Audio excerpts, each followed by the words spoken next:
So our second film from 1995 is Friday, and this was released April 26, 1995. It's directed by Joe F.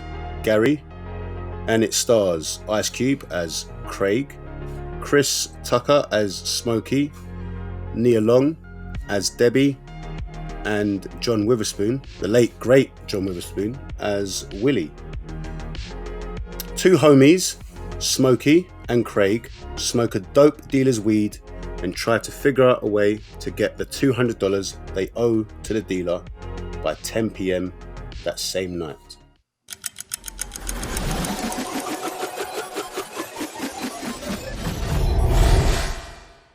Kyle, were you entertained? Yes. Elliot, were you entertained? Yes. Amari, were you entertained? Yeah, Long is the first girl I wanted to marry, and it's still the first girl I want to marry. And I want to marry other girls, but they still want to marry. Amari, were you entertained? Thank you for your monologue about Nia Long. Just need to know if you're entertained, bro. Charles, were you entertained by Friday? No, I wasn't. I knew that was coming. No, I knew that was coming. No, I wasn't. I didn't think that was coming. No, I knew you weren't happy with the selection, but I didn't think it was too easy for me to say yes, and no, I wasn't entertained. Okay, right. So as the rules go, I'm normally one in that position where everyone else says yes and I say no. So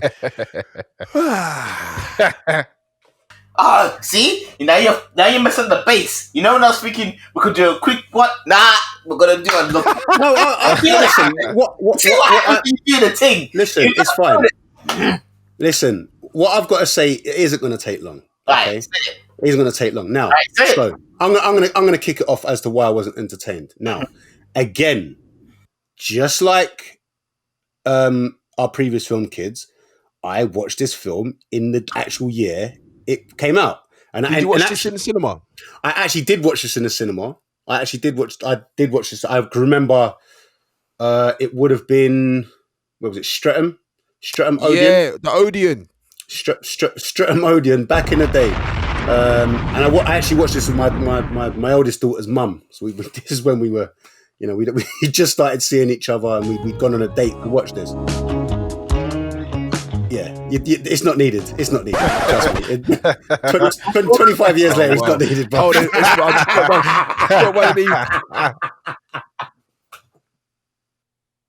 It's not. Anyway, so at the time, and again, I have to be honest because we are revisiting something. So I can't let nostalgia kind of cloud my judgment. That's a very important rule. Very important. So when and the joke is, I only watched it. This film was the hardest film for me to rewatch out of all of them. What I've discovered about myself in terms of rewatching films, I don't like rewatching films. Don't know what it is. I don't like rewatching. Well, I don't like rewatching films that I haven't chosen to rewatch. I think that's more the issue. I think that makes more sense than what you're saying. I think that's more the issue. Now, comedies are always a tricky genre to rewatch because a joke is something that is funny. It should be funny the first time. The better jokes are always funny, but going back and watching this, I only laughed twice. Wow. Twice? Wait, Charles, when was the last time you watched this film? Years ago. I didn't watch this film for at least years ago. So again, this and I tell you what's probably kind of aided my non-entertainment, as it were. Obviously, they then made sequels, which I looked forward to at the time. I think the next Friday came out 7 years after this one in 2002, and again I watched that in the cinema, thoroughly disappointed. And I think the last one, Friday After Next, was a force. That was the biggest force. But next Friday, another classic. Yeah. Oh, Don't remember it. oh, Kyle. Yeah. That's a classic. Now, don't get me wrong. If I haven't rewatched it, I haven't rewatched Next Friday. I know there's a couple of funny scenes. I But actually overall, did. But I'll get into that in a sec. Overall, as a film, yeah. So back to this one anyway. I only laughed twice. So again, and I've said this, and I don't even think I laughed at the intended jokes.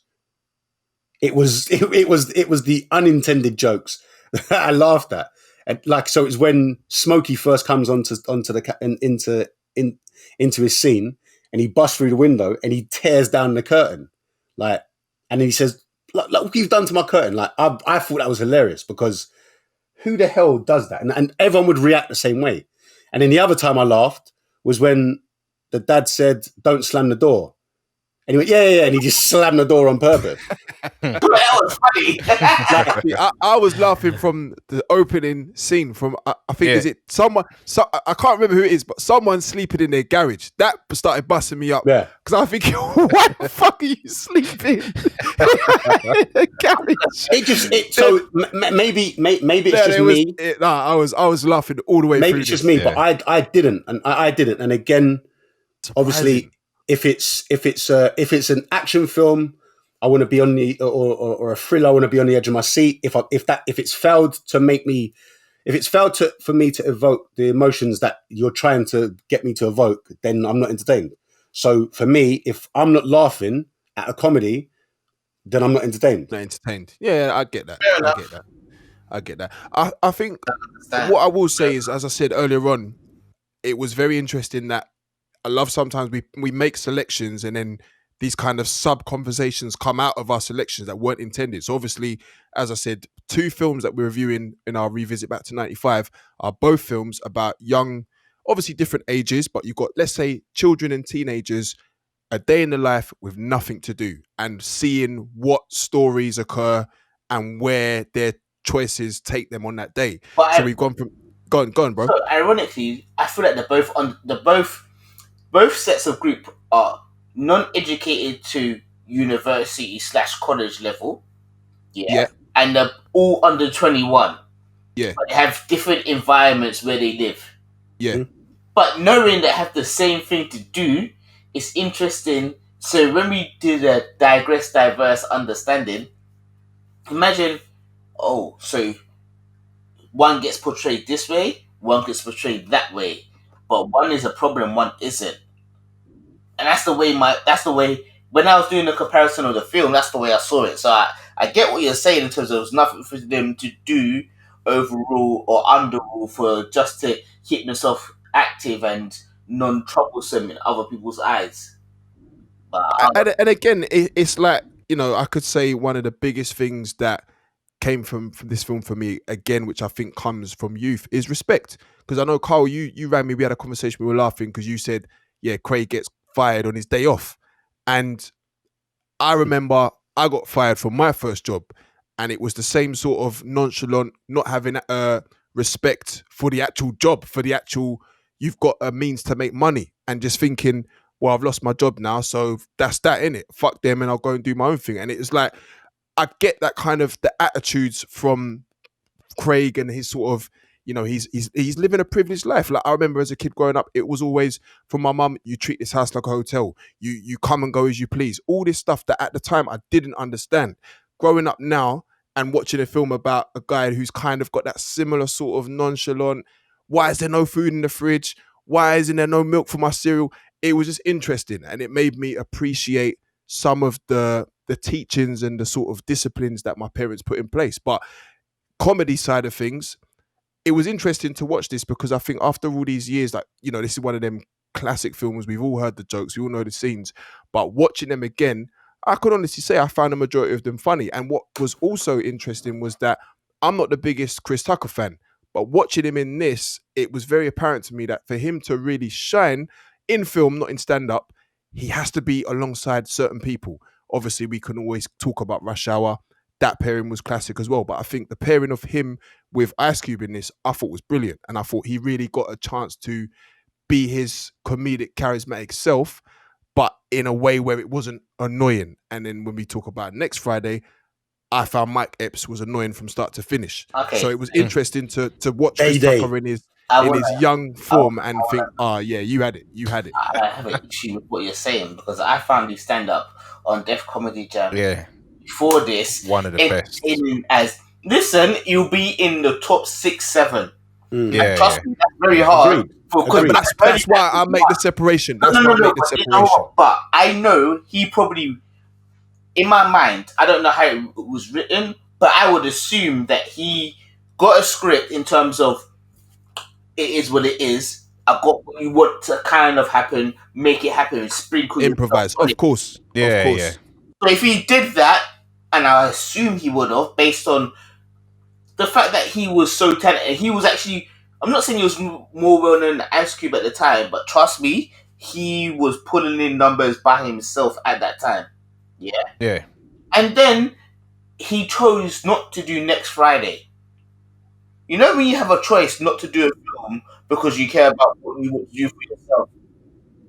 That was the smart decision. No, it actually wasn't, because I enjoyed Day Day being Next Friday.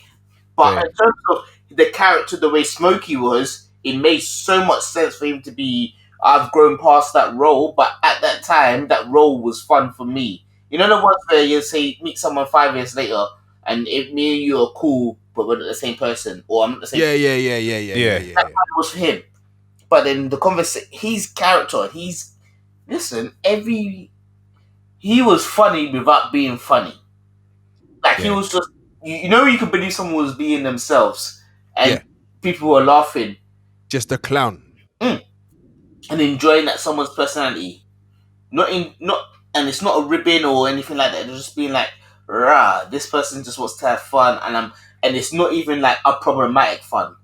But that's one of the ingredients of a good film, where you see someone in a role that you can't really tell if that's their normal persona or if that's them acting outside of what they normally would be. Do you see what I'm saying? That's one of the main ingredients of this film. Like even with Ice Cube, I don't know how he is, you know, in his personal life and how he is his persona and the rest of it. But in this, I believed that he was at the time just a guy who's lost his job, lives with his mum and dad, his sister. He's got everything he needs. He ain't really got much drive. He played the part very well. To be fair, if you compare him to this, how he was in Boys in the Hood. Yeah, not Boys to Men. Yeah, that's what I said. He stopped himself. Stopped myself on purpose because I already knew what I was going to say. Almost two homeworks, Carl. I saved myself. How you get homework during the school holidays? But you understand, like, so I always knew he had range. His range is he didn't choose films that was beneficial. He just went to lust after Neo Long from when we was kids, and I understand that and I respect that. But forget Neo Long, it was all about the neighbour. The neighbour. Do you know what? It's funny you should say that. Rewatching that, she weren't all that. Who, the neighbour or Nia Long? The neighbour weren't all that. Hold on. The neighbour weren't all that. Slow down. Hold on. Slow down. Oh, wait. The neighbour she wasn't a bag of chips, but she was all that. She was all that. I don't know, man. She was all that. She was. I don't know, man. For her age. Yeah. What do you reckon her age is? 40 plus. Now? I know now. Oh, she was over 40. Yeah. But in the film? Yeah, in the film. Or approaching. She was 39, 40, 41. She was in the MILF territory. Yeah, she was in the MILF territory. But to be fair, between her, the midget, and Bernie acting like he didn't know anything that was going on, that shit was legendary. Carl, what did you think? What did you think of Friday? Nah, it was good, man. It was actually funnier than what I had remembered. Actually, wow. For me, I always enjoyed Friday, but in my head it was like, yeah, it's funny, but it's not that funny. But watching this, I was laughing from start to finish. Even normally John Witherspoon, I find him quite annoying. He plays the same sort of person, but even he was busting me up in this film. I was like, nah, this film is actually a classic for a reason. It actually is. And so many Chris Tucker quotables is what there were. even now to this day, are still quotable. It's that. Hey, by Yeah. Felicia, it still gets run around on roadside. I'm not gonna say anything more than that. Correct. It's 25 years old, and man can say bye Felicia, and it will shut down a conversation. Alright, say no more. 25 years old, you know.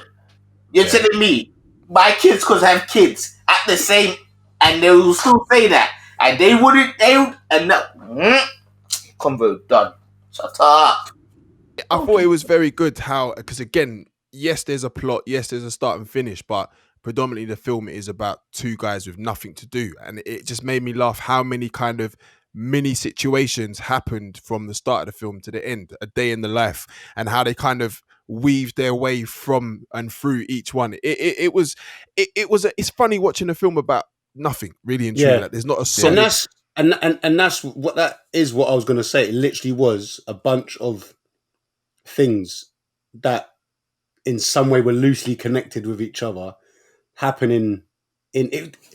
Friday, rewatching it, I was actually thinking, and again, don't get me wrong, the first time I watched it, I did enjoy it. It's just, I'm saying for me, it hasn't had that replay value watching it all these years later.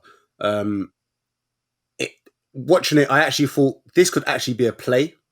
This could easily be a theatre production. Just in terms of, like, they stay within the same, you know, they go, you know, inside the house, outside the house. You know, I think they visit A black-owned shop. a black-owned shop that has a Korean owner. Was too much. That's what I was saying. There was too many little bits. Creating the front stuff to make it acceptable for black people. Hey, Yeah. But then again, you know what bit got me as That well? was Do brilliant. you know what? Do you know what bit got me as well? After that scene, when they get back from the shop, and Chris Tucker's trying to stop his car, when it doesn't stop, man's foot is all getting bent backwards. it's like that, isn't it? From when you're trying to stop your car with your foot, like, I know I can understand if you're on a bike. Okay, cool. Hey, Fred Flintstone is in the building. He kind of gave a whole new meaning to a foot brake, innit? Nah, there was nonsense. There was bare nonsense in this. Favorite scenes? What we saying? Favorite scenes? Favorite scenes? We'll go with Amari first. Nah, the whole film was a favorite scene. You're mistaken. The reason why is because I feel like this is the first black comedy that I watched that I understood. In terms of, I've watched black comedies from 2000 onwards when I could kind of grasp what's going on. But it's the first one I watched was a throwback. And to be fair, all I knew Chris Tucker from was Rush Hour. And I was like, what? He said something before. Shit, this is funny. What the fuck's going on? Give me some more. Hey, listen. Arguably, by Felicia and You Got Knocked the Fuck Out being spun twice. And then the second time was even worse because man stole back his chain in his bike. And he was riding around by it slow because the tires got fucked up the second time because man was heavy for the bike. But you see when I know this bit got you as well, G. You know when it's the first scene where they're talking about Debo, and that guy. he actually that's another point I'm making in a sec. But that guy was walking up and he says something to Debo, and then Debo starts walking towards him, and he just keeps going looking behind him. But did you clock the two faces that I'd only ever clocked this watching it this time round? So we've got I forgot his name, but Megan Good. Yes, Megan Good, she's and the ice cream girl. Yeah, I only clocked that this time. Real young. Yeah, I never got it the first time. Yeah. Never ever clocked. And obviously, my man, his name eludes me, who plays Michael Clark John Duncan. Coffin. Yes. Yeah. Didn't He clock him passed as well. now, hasn't Yeah. Legend. But Funny story about Michael Clark Duncan, because when he died, and it was some news channel that announced it, they put up a picture of someone else. I think they put up a picture of Terry Crews. I think it was. I think I've seen that. It's crazy. It's madness. It's mad. The funniest case of misidentity was Samuel Jackson. I know you've all seen the YouTube clip. No. You know the one I'm talking about, and I think the guy calls him Denzel. I thought you. The guy calls him Washington. Denzel. Yeah, and he actually outs him, and he's like, "No, we do not all look the same." Like, Samuel, he's on it. He's on it. There's no half measure with that motherfucker. You gotta Oh, nibble favorite team. It's too many. I'll probably just go with you. Got nothing to fuck out as well, man. There's actually too many good Listen, things in this to be film. fair, one of my happiest scenes was like, motherfucker, I smoked your shit for how many years? Smell mine too. Get the fucking room and close the door. Come on. 22 years. 22 years. Yeah, I wrote that one down. It was many years. 22 years means that Craig wasn't a kid anymore. Remember we said... yes. So he's a young man. He's a young man. Yeah. He's a young man. See, obviously the knock the fuck out for me is the obvious scene. No, but I think you should speak because people still use it every day. Yes. In the conversation. I said But then that became more. That it's funny about that by Felicia, because obviously if you've all seen Straight Outta Compton, which I wrote this down they as tried well. to just write that in. They wrote it in, but obviously it didn't happen. it didn't happen because the time doesn't add up. But that to me is the obvious scene. And funny enough, I didn't actually find that scene that funny. Like I laughed at the guy who keeps turning around, and then obviously when Debo cracks him. But the scene that got me was when Smokey breaks into Nia Long's house, and he goes through the window, and every time Debo's shuffling, and then he like stands straight, and then when he finds, and everyone's out. And it's like, what who do you? That was disgusting. That was disgusting. Oh, yuck. That was what cracked me. That one, I think that one was the one that I had to get the rewind for. Again, it's quite hard to have a favorite scene for me. I'll go with most. What was one of the ones that made you laugh, Charles? Oh, you said in it. Yeah, so when Smokey just busts through the window and you heard a little rip, of the curtain, like you can rip a man's neck curtains, bro. That's peak, because it is, and you're gonna get cussed by your parents. Like, it's a task. That's a task. It's a madness. I think it was, when Craig he reluctantly starts smoking, and then everything. Then he starts tripping. And he's doing video at the same time. This is the what's going on. But for no reason. So then obviously Nia Long comes along, and she's sitting next to him, and she's like, "Are you high?" And he's like, "No, I'm not high." And he kind of like starts dusting off his clothes, like that's gonna make him look not high. Listen, and he does it about 4. He does it about 4 times. I'm like, bruv. I was watching it thinking, bruv, that isn't gonna make you look not high. You haven't done anything. At that exact moment, it's mad. You haven't done anything. This film was too relatable, man. And then he's like, "Did you hear that? Did you hear that? Yeah.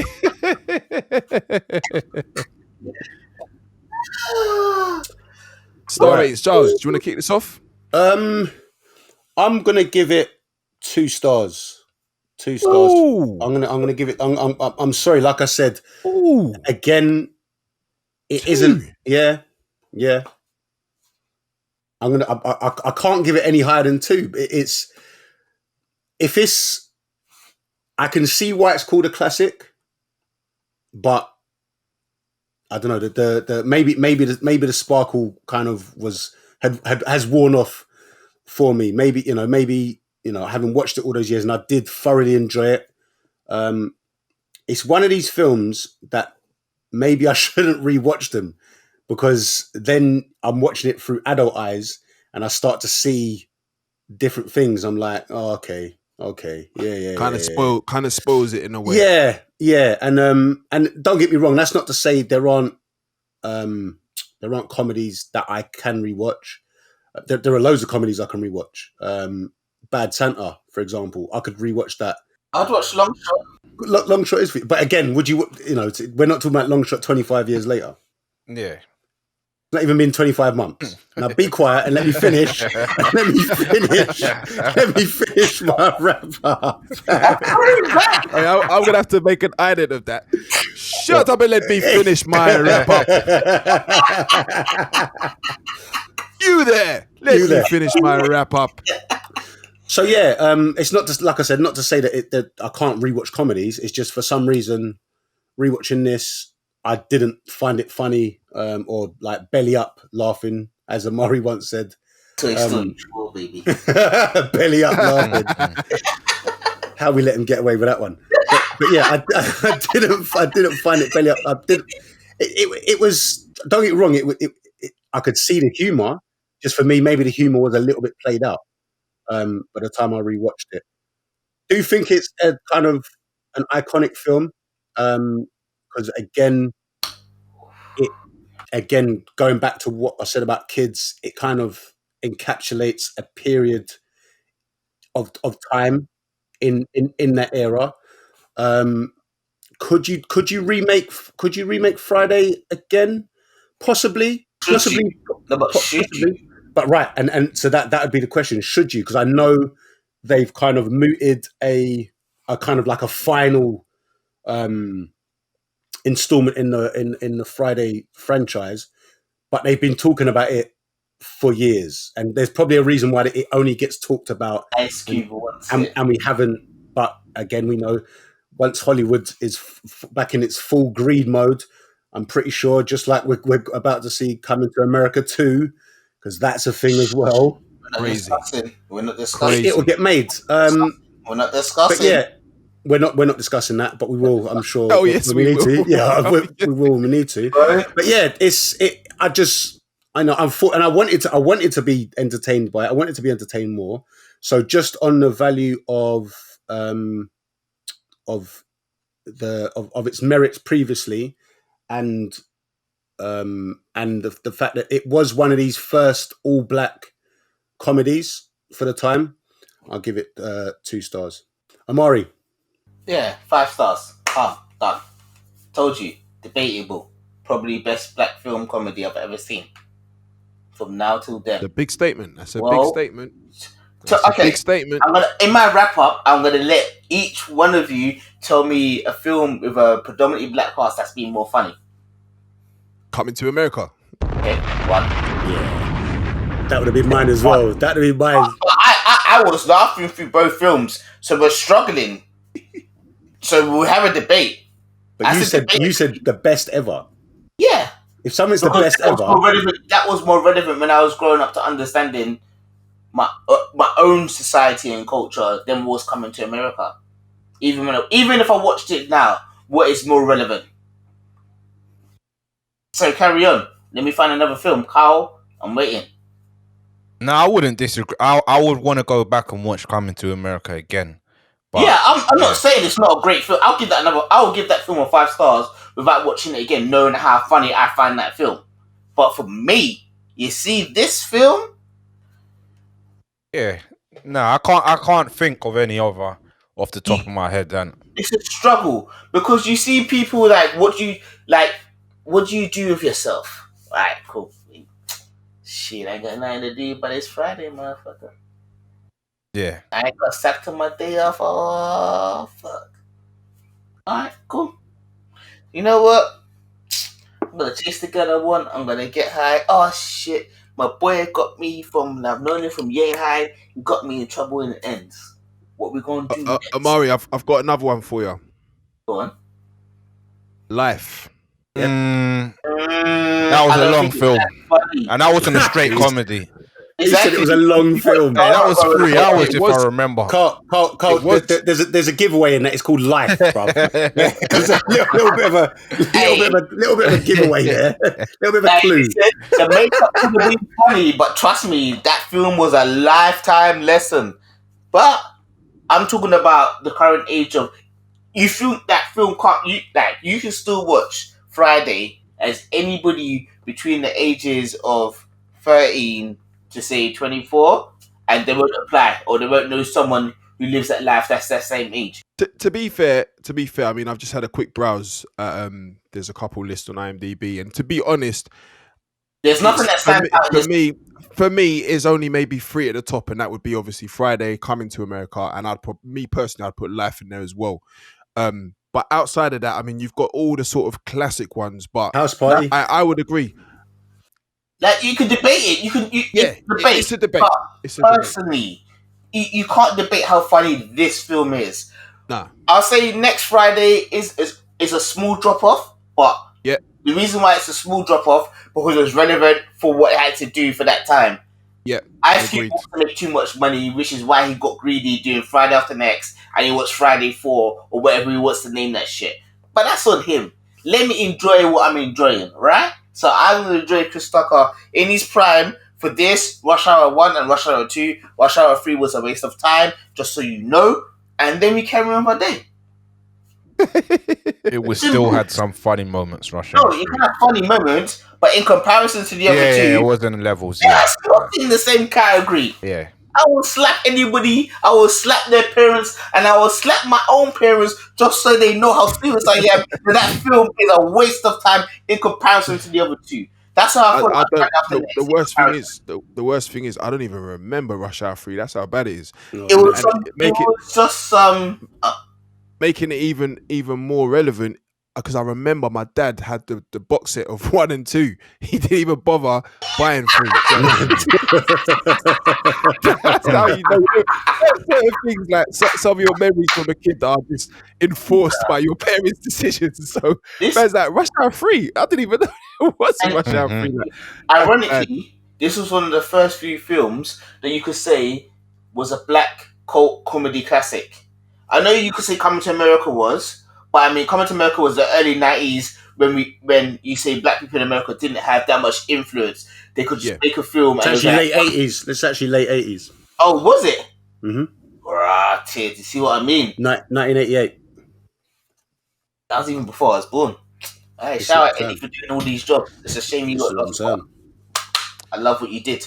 But in terms of, there's nothing comparing to Friday for that whole decade, basically, is what you're saying to me. The closest thing you got to is Life, and Life is like a 3-hour show. Yeah. So, it's an acquired taste. But it's too long for what you want it for. As a comedy, what you really want is an hour 30, hour 40. You want something short, smart, bang. Agreed. You know the one that you want that quickie behind the corner? That's what you want. You want the quickie. You don't want no, I want to make love. See for me, House Party is more relatable. I can understand that. House Party is more relatable because I didn't smoke, so you know the whole getting high references, which is the whole stoner, is because it's a black stoner movie, really. When you think about it, you know, don't get high in your own supply. Is the takeaway. But House Party was more relatable. Sneaking out of the house, getting up to stuff that you shouldn't have been doing, trying to stay out of trouble but have fun at the same time. For me, House Parties are more relatable. But that's just my. It's more of a what was more funny in terms of comedy value as a film. Relatable, arguably, House Party could be if you didn't smoke or you. Well, I'll tell you what. I'm going to rewatch House Party, and if I laugh 3 times, then I find out it's the funnier film. just need 3 laughs to win, did I really? Anyway, enough. But that's me. It's a 5-star film. 5 from Amari. 5 from me as well. Again, going into it, I remember it being a 4-star, but then as I said, when I watched it back, and I was like, I was laughing from start to finish. It's got that classic status. It's rewatchable in my opinion. It's got, again, quotables that are still going on today. So it has to be 5. Elliot? Yeah, I think I'll bring this one in. It was an interesting watch for me because, again, I haven't watched this film in so long, but watching it at such a young age and then growing up, having the kind of scenes in your head that you always go to, the quotables as it were, I was actually thinking, I'm probably going to do what you don't like doing, Giles, and actually damage a piece of my youth and think, I'm going to watch this now and it's going to be a joke thing. But I was pleasantly surprised. As Carl said, it was probably the same for me. Like from the minute the film started, I was laughing. I was looking at things from a different perspective, obviously being the age I'm at now and living the years I've lived. As I say, I was looking at kind of the parents' relationship. I was thinking how nice it is. Like, as I say, I'm one of few of my mates now that I can say, yeah, my parents are still together. Do you see what I'm saying? So I saw little nuances from them. Having the younger sibling as well. Obviously, I've got a brother, so it's a bit different in that respect. But just the banter between him and his sister, the as I said, the lack of respect for the house, for the upkeep, for the food and stuff, the little back and forth with his dad. No, it was a very good watch. And then for me, the thing that kept it together was the comedy.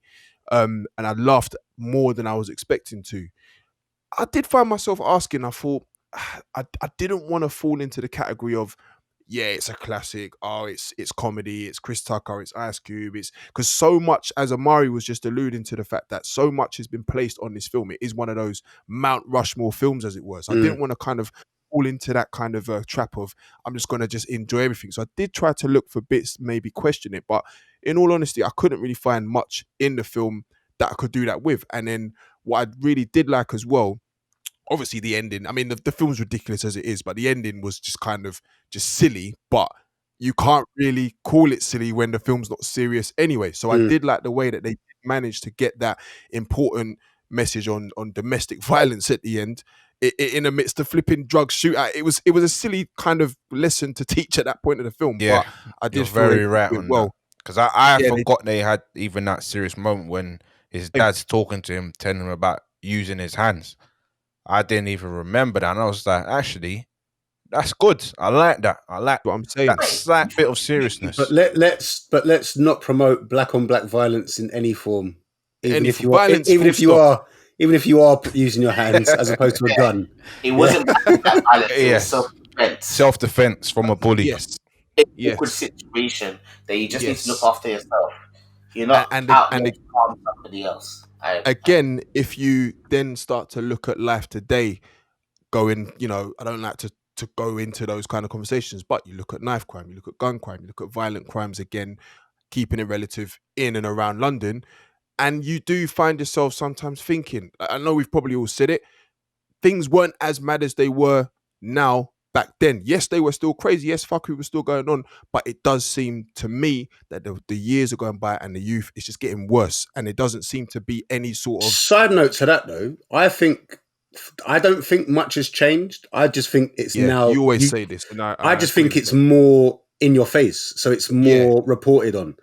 Yeah. Or social media. Or even if it's not reported on, it will land on your lap via WhatsApp video.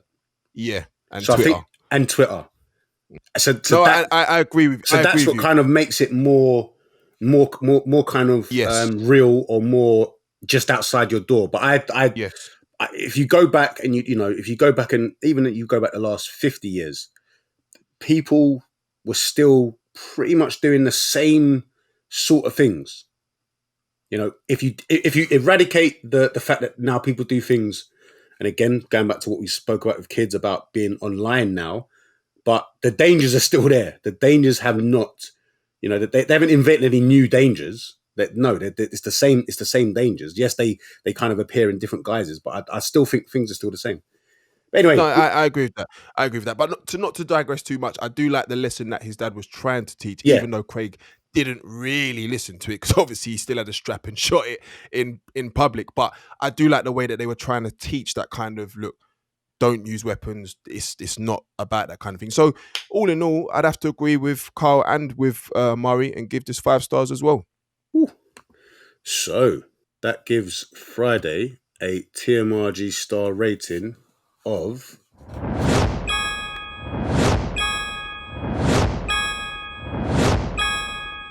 4 stars.